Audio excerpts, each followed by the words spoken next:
Rawalpindi DG ISPR ने कहा कि भारत ने अपनी फजाई हदूद से मिसाइल हमला किया, इसका भरपूर जवाब दिया जाएगा। बुज़दिल दुश्मन भारत ने पाकिस्तान पर हमला करते 5 शहरों में मिसाइल दागे हैं। मिसाइल हमलों के नुकसानात का तखमीना लगाया जा रहा है। DG ISPR lieutenant general Ahmed Sharif Chaudhry ने कहा कि भारत ने 5 मकामात कोटली, अहमदपुर शर्किया, मुजफ्फराबाद, बाघ और मरीद के में हमला किया। उनका कहना है कि भारत के आर्जी खुशी को बहुत जल्द गम में बदल दिया जाएगा। उन्होंने कहा कि पाकिस्तान वक्त का तयन करके भारत को भरपूर जवाब देगा। फोर्सेस की गाड़ी बलूचिस्तान में मच के इलाके में आईईडी से टकरा गई, जिसके नतीजे में 7 जवान शहीद हो गए हैं।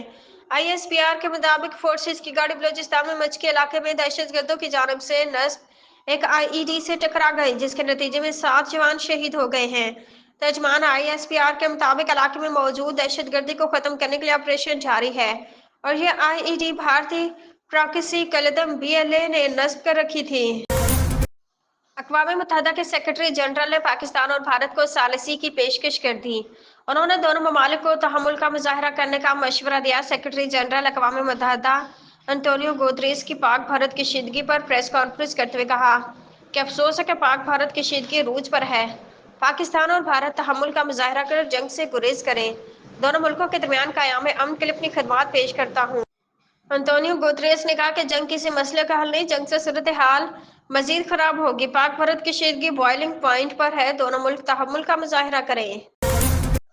पाकिस्तान और भारत के दरमियान बढ़ती हुई कशीदगी के बाद ऑपरेशनल पाबंदियों के दौरान लाहौर और कराची की फजाई हदूद को 48 घंटों के लिए मुअत्तल कर दिया गया था, जिसे अब बहाल कर दिया गया है। पीएए ने इस हवाले से नोटिस जारी कर दिया है, जिसमें कहा गया कि रात पाबंदी के नतीजे में मुतासरा फजाई हदूद अब मुकम्मल तौर पर दस्तयाब है।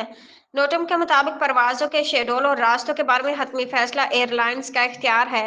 एयरपोर्ट जराये के मुताबिक एयर स्पेस खुलने के बाद पहली परवाज कराची से लाहौर के लिए रवाना हो गई। सऊदी अरब से लाहौर के लिए डाइवर्ट होने वाली परवाज को कल रात कराची उतार लिया गया था।